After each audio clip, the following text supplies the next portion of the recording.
Who hasn't heard of the Shema? Every child knows the Shema. It's one of the first things that a father or mother teaches the child. Shema is repeated every day, biblically twice, in the evening and the morning. The rabbis added on saying the Shema before going to bed. A person before leaving this world, if they have the ability, they would say the Shema. So many thousands, if not millions of Jews gave their lives because they refused to betray their faith in one God with the words of Shema on their lips. What does the Shema really tell us? If you read it superficially, it doesn't seem to be that profound. Shema, let's take it word by word. Shema means hear. Hear, O Israel. God is our God, God is one. Do we have to introduce that statement by saying, hear? What do you mean, hear, O Israel? It should have just said, God is our God, God is one. Why introduce it with hear, O Israel?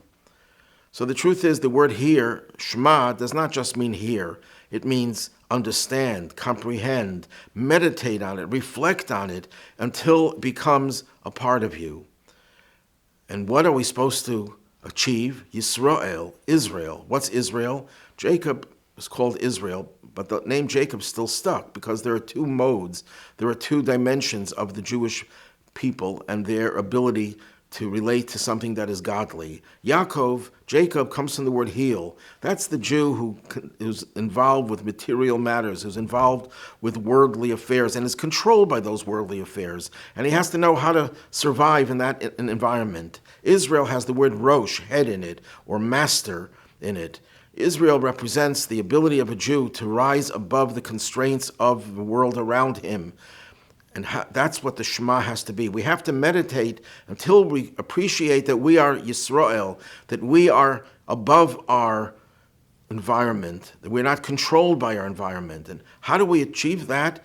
Because the next word is God. But here the word God is written the way it's written with four letters, the Yud, the Hey, and the Vav, and the Hey. That's the Tetragrammaton. That's the name that we can't even pronounce, even if we knew how to pronounce it. That's the name that symbolizes the transcendent aspect of God, because it has the three tenses in it. Haya, Hove, Yihya. Was, is, and will be. That means God transcends the constraints of time, and therefore he certainly transcends the constraints of space, of nature. He created nature, and he's above nature.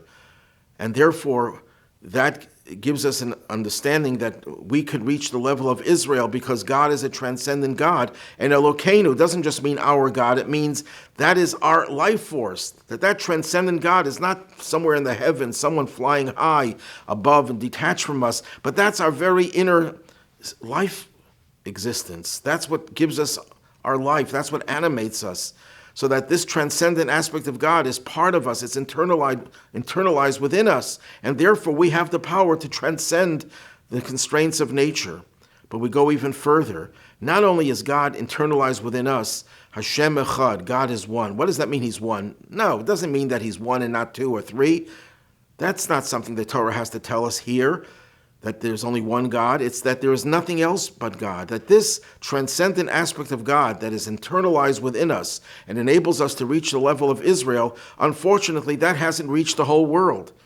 But a time will come, as Rashi says, the one who gives us the straightforward meaning of the biblical text, a time will come when that which we now recognize as our God, our vitality, our very existence, will be recognized by the whole world, and the God will be one. That means everyone will recognize that God pervades all of existence, that there's nothing in this world that is outside of God. So if we have to repeat the Shema Yisrael and translate it in the context of what we discussed, I would put it as follows. That the Shema Yisrael, this is a translation adaptation. For a Jew to attain mastery over the world of nature, he or she must reflect on the transcendent godly energy that is the core of his or her existence. By focusing on this, we will ultimately hasten the time when the entire world will declare that there is but one God who is the essence of all that exists.